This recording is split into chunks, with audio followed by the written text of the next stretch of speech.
بسم اللہ الرحمن الرحیم.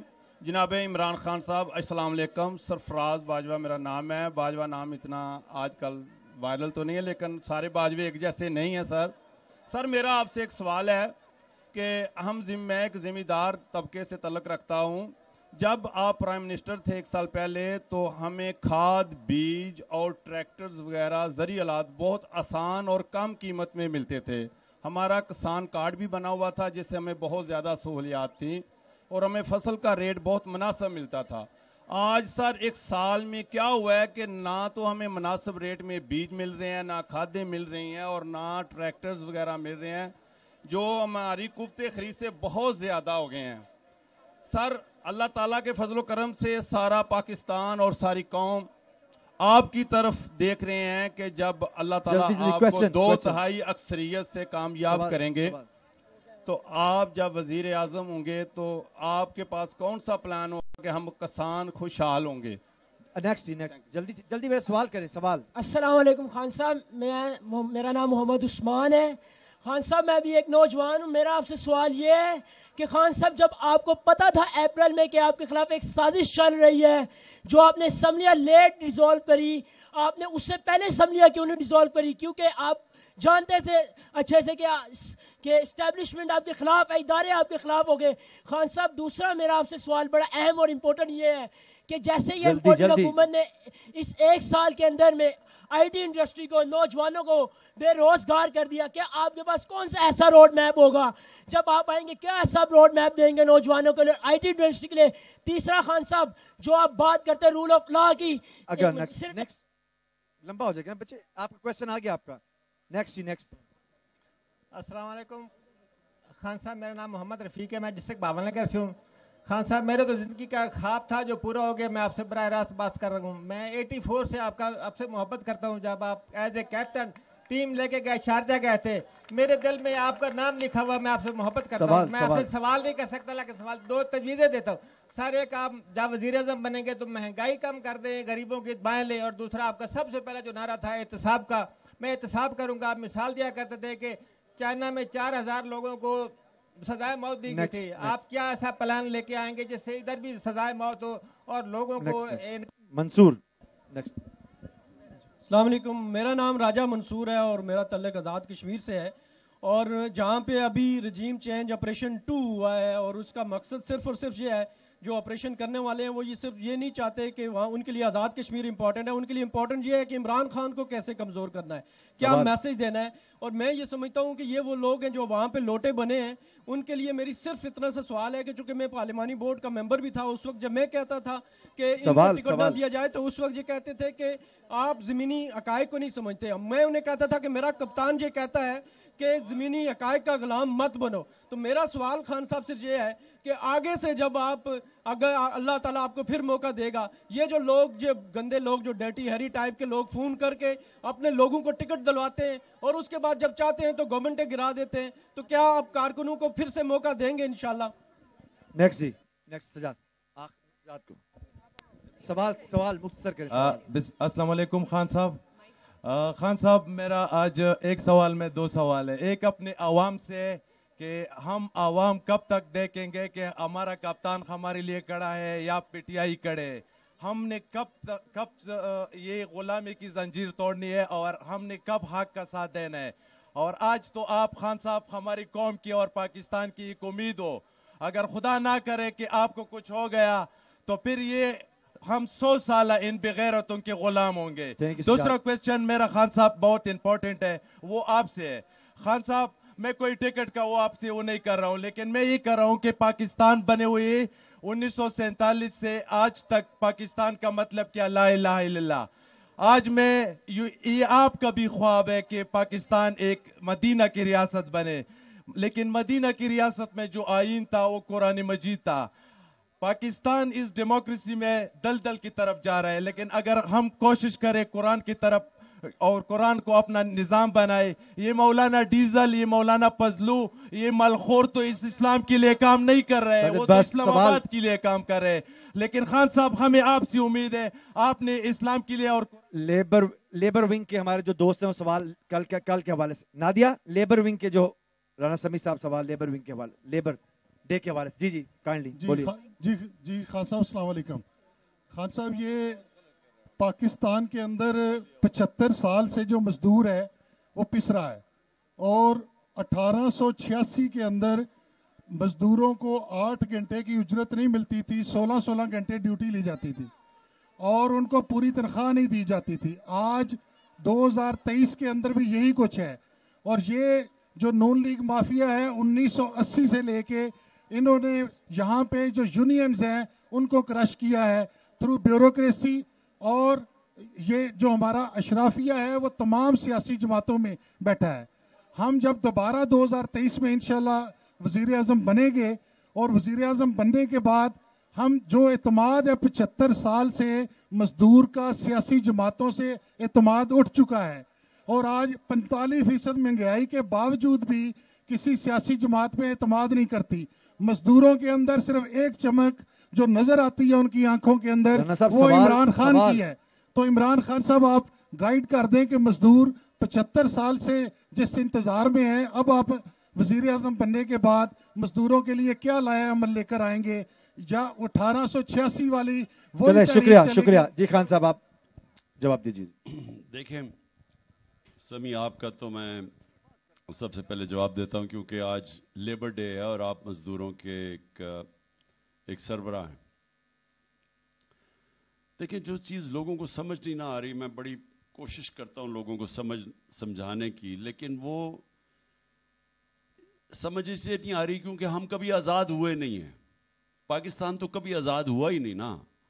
یہاں جو فیوڈل کلچر کیا ہوتا ہے, یہ جو جاگیردارانہ نظام ہے یہ کیا ہے, اس کو سمجھنے کی کوشش کریں کہ کیوں جو بھی اوپر سے فاتح آتا تھا فتح کرنے کے لیے, وہ جب افغانستان سے اور یہ جو اپنے قبائلی علاقے سے نکلتا تھا تو وہ پھر سیدھا پانی پاتی پہنچتا تھا. راستے میں اس کو کوئی رکاوٹ نہیں تھی. وہ کیوں نہیں تھی؟ کیونکہ یہاں فیوڈل کلچر تھا. اب یہ جاگیردارانہ نظام کیا تھا, جو اوپر جاگیردار تھا اور پھر جو چودھری تھا وہ عموماً قانون سے اوپر ہوتے تھے. وہ ظلم نچلے طبقے پہ کریں جو مرضی کریں اس کو کوئی پوچھنے والا نہیں تھا. جو اوپر نظام تھا افغانستان میں اور یہ قبائلی علاقے میں, یہ ایک ڈیموکریٹک نظام تھا. وہ نظام ایسا تھا کہ وہ ایک گاؤں بھی اپنے فیصلے کرتا تھا. اس کی اپنی پارلیمنٹ ہوتی تھی جس کو جرگہ کہتے تھے, اور اس کا اپنا انصاف کا قانون تھا جس کو جوری انگلینڈ میں کہتے ہیں, کہ وہ بیٹھ کے سارے فیصلے کیا کرتے تھے, انصاف بھی دیتے تھے, وہ اپنے فیصلے کرتے تھے. وہ آزاد لوگ تھے, ان کو انصاف بھی ملتا تھا. کمزور یا طاقتور وہ جرگے کے سامنے جاتا تھا اور ان کو انصاف ملتا تھا. یہ سارے اوپر کے علاقے میں تھا. یہ سارا جو قبائلی علاقے سے آپ اوپر چلے جائیں افغانستان میں یہ سسٹم ہے. اس کی وجہ سے کیونکہ لوگ آزاد تھے, اپنے فیصلے کرتے تھے, ان کو انصاف ملتا تھا, تو کوئی بھی باہر سے ان کو فتح جب کرتا تھا تو وہ کھڑے ہو جاتے تھے اپنی آزادی کے لیے, لڑتے تھے. تو یہ ان کی تاریخ تھی. یہاں جب آتے تھے ہندوستان میں تو یہاں پرانا جو ہندوؤں کا سسٹم تھا وہ کاسٹ سسٹم تھا. اس میں اچھوت نیچے تھے, اوپر برہمن تھا, تو وہ ان کی کاسٹ بنی ہوئی تھی. تو نیچے تو لوگ ویسے غلام تھے یہاں, جو ہندو کلچر تھا. لیکن مسلمان بھی جو تھے یہاں وہ ایک فیوڈل جاگیردارانہ نظام میں تھے. جو نیچے طبقہ تھا اس کے پاس کوئی حقوق نہیں تھے, وہ جو مرضی لوگ ان سے کریں. تو اس لیے اپنی آزادی کے لیے وہ کبھی لڑتے ہی نہیں تھے, ان کو آزادی کا پتہ ہی نہیں تھا. تو بدقسمتی سے جب ہم آزاد بھی ہوئے تو ابھی تک زیادہ تر لوگوں کو یہ سمجھ نہیں ہے کہ آزاد ہوتے کیا ہے. اور مجھے بھی نہیں پتا چلنا تھا جب تک میں برطانیہ نہ جاتا اور میں ایک معاشرہ دیکھتا جدھر مکمل طور پہ لوگوں کے حقوق کی حفاظت کرتا ہے ان کا انصاف کا نظام, اور وہاں کوئی گھوڑے پہ چڑھ کے سوار آ کے تو ملک فتح نہیں کر لیتا اپنا. وہاں ان کی پارلیمنٹ ہے, جمہوریت ہے, لوگ آزاد ہیں. اب یہ جب تک آپ کو نہیں سمجھ آئے گی تو آپ یہ نہیں سمجھیں گے کہ کیوں لیبر بیچارے کے پاس حقوق نہیں ہیں, کیوں ہماری عورتوں کے حقوق نہیں ہیں, کیوں ہمارے کسانوں کے حقوق نہیں ہیں. کیونکہ جو بھی کمزور طبقہ ہے اس کے حقوق نہیں ہیں. جو بھی ملک میں اس وقت کمزور ہے وہ بیچارہ دھکے کھاتا ہے. یہ جب دیہات میں آپ جائیں ذرا ابھی بات کی بھاول نگر سے ہمارا ابھی میرا کارکن ابھی بول رہا تھا تو ان سے پوچھیں کہ دیہاتوں میں جائیں وہاں یہ تھانہ کچہری پٹواری سیاست کیا ہے. وہ بیچارے لوگوں کے لیے ہر چیز مشکل ہے. پٹواری ہے تو وہ زمین پہ قبضہ کر لے وہ بیچارہ بے بس ہے. تھانے میں جھوٹا کیس ہو جائے تو وہ بے بس وہاں ٹھوکرے کھاتا ہے. کچہریوں میں وہ ٹھوکرے کھاتا ہے. یہ آزاد معاشروں میں نہیں ہوتا. زمینوں پہ قبضے ہو جاتے ہیں بے بس ہوتے ہیں. آزاد معاشرے میں ایسے نہیں ہوتا.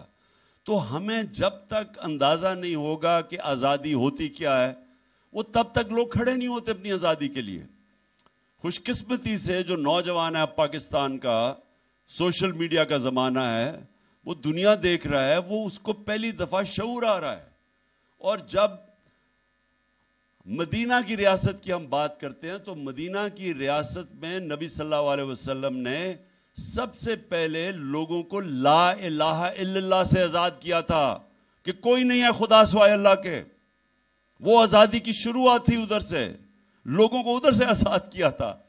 تو وہ جب میں آپ کو سب کو سمجھاتا ہوں کہ کیوں اللہ ہمیں کہتا ہے کہ نبی کی سنت پہ چلو, ہماری بہتری کے لیے, کیونکہ وہ مدینہ میں انہوں نے ان لوگوں کو جن کی کوئی حیثیت نہیں تھی آزاد کر کے دنیا کی امامت کروا دی. اور یہ تاریخ کا حصہ ہے, یہ دنیا کی تاریخ کا حصہ ہے کہ دیکھتے دیکھتے انہوں نے دنیا کو سپر پاورز ان کے سامنے گر گئی کیونکہ وہ آزاد ہو گئے لوگ. تو جب میں لوگوں کو مدینہ کی ریاست کا سمجھاتا ہوں, وہ ایک عملی طور پہ دنیا کی تاریخ میں سب سے بڑا انقلاب آیا تھا, جو دنیا کے سب سے بڑے لیڈر نے انسانوں کو آزاد کیا تھا حقوق دے کے, اور اندرونی طور پہ آزاد کیا تھا لا الہ الا اللہ. سو اس لیے یہ جو بھی ہم سب باتیں کرتے ہیں, آپ کی ساری بات ادھر آ کے پھنس جاتی ہے کہ جناب یہاں مشکل ہے, ہمارا لیبر کے پاس حقوق نہیں ہے. بیچارے کسان ابھی وہ پوچھ رہے ہیں, کسانوں کا پوچھ رہا ہے, ان کے برے حالات ہیں. آپ ہر جگہ چلے جائیں پاکستان میں, کوئی مجھے بتا دیں کمزور طبقہ جو کہے کہ جی بڑے اچھے حالات ہیں, کیونکہ نہیں ہیں. کیوں وہ لوگ ملک سے باہر جاتے ہیں بتائیں؟ یہاں سے ہمارے مزدور ہر قسم کی کوشش کر کے مہنگے جعلی ویزے لے کے کسی نہ کسی طرح باہر جانے کی کوشش کرتے ہیں. کیوں کرتے ہیں؟ کیونکہ وہاں نظام ٹھیک ہے, ان کا نظام ان کو آزاد کر دیتا ہے اور وہ اوپر چلے جاتے ہیں. اب آ جائیں جی کسانوں کا جو آپ نے بات کی. دیکھیں اس ملک کے اندر جب تک دولت میں اضافہ نہیں ہوگا نہ لوگوں کو نوکریاں ملیں گی, نہ ہم جو ہمارے اوپر قرضے چڑھے ہوئے ہیں ہم قرضے واپس کر سکیں گے. تو دولت میں اضافہ کیسے ہوگا؟ سب سے پہلے ہمارا جو دولت میں اضافہ ہوتا ہے وہ کسان کرتا ہے. زراعت ہمیں وہ پیسہ دیتے ہیں کیونکہ پاکستان ایک زراعت والا ملک ہے. تو جس طرح ہم کسانوں کی مدد کرتے رہیں گے, ان کو پوری کوشش کریں گے, جس طرح ہم نے کہ جو شوگر مل مافیا تھا وہ ان کو پیسے نہیں دیتا تھا ٹائم پہ, ہم نے پیسے دلوائے, پوری قیمت دلوائی. کسان کے پاس پیسہ آیا, اس نے اپنی زمین پہ لگایا. جب زمین پہ پیسہ لگایا اس کی پیداوار بڑھ گئی. تو ہم نے پوری کوشش کی کہ کسان کے ہاتھ میں پیسہ آئے تاکہ وہ زمین پہ لگائے تاکہ پیداوار بڑھے. تو ابھی بھی جب بھی اللہ نے موقع دیا کسانوں کی ہم نے مدد اس لیے کرنی ہے کہ اس کی وجہ سے جب پیداوار بڑھے گی پاکستان کی دولت میں اضافہ ہوگا, ویلتھ کریشن ہوگی, گروتھ ریٹ بڑھے گی, جو ہماری 17 سال کے بعد 4.5% پاکستان کی زراعت کے اندر گروتھ بڑھی تھی. دوسرا ہے انڈسٹری. تو انڈسٹری کو ہمیں پوری طرح اس ملک میں انسینٹیوائز کرنا ہے, اس کی مدد کرنی ہے. جتنی انڈسٹری بڑھتی جائے گی, جتنی آسانیاں پیدا کرتے جائیں گے لوگوں کو انڈسٹری لگانے کے لیے, اتنی تیزی سے روزگار بھی ملے گا, دولت میں بھی اضافہ ہوگا, ٹیکسز میں بھی اضافہ ہوگا. وہ ٹیکسز ہم لوگوں کے اوپر خرچ کریں گے تاکہ لوگوں کی ہم ان کے لیے تعلیم دے سکیں, ان کے لیے ہسپتال بنا سکیں. تو اس کے لیے انڈسٹری, تو پہلے کسان کی مدد کرنی ہے, انڈسٹری کی مدد کرنی ہے, اور پھر جو سب سے امپورٹنٹ چیز جو ہم نے شروع کیا تھا اور جو انہوں نے پھر اس کو نقصان پہنچا دیا وہ آئی ٹی ہے, انفارمیشن ٹیکنالوجی. یہ فیوچر ہے پاکستان کا. ہمارے پاس نوجوان آبادی ہے. ہم نے 75% ایکسپورٹس میں اضافہ کیا تھا کیونکہ ہم نے ان کی بھی مدد کی تھی, ان کو بھی انسینٹیوائز کیا تھا. تو فیوچر ٹیکنالوجی کے اندر بھی ہم نے اس ملک میں لوگوں کو انسینٹیوز دینے ہیں، ان کی مدد کرنی ہے تاکہ ٹیکنالوجی ایکسپورٹس بڑھیں، آئی ٹی کی ایکسپورٹس بڑھیں. یہ 3 سب سے سامنے راستے ہیں جس سے پاکستان اوپر جا سکتا ہے. اور پھر ٹورزم ایک ایسی چیز ہے جو بہت زیادہ پیسہ پاکستان میں لا سکتا ہے. وہ بدقسمتی سے 2 سال کورونا کی وجہ سے ہم نہیں کر سکے اس پہ کام.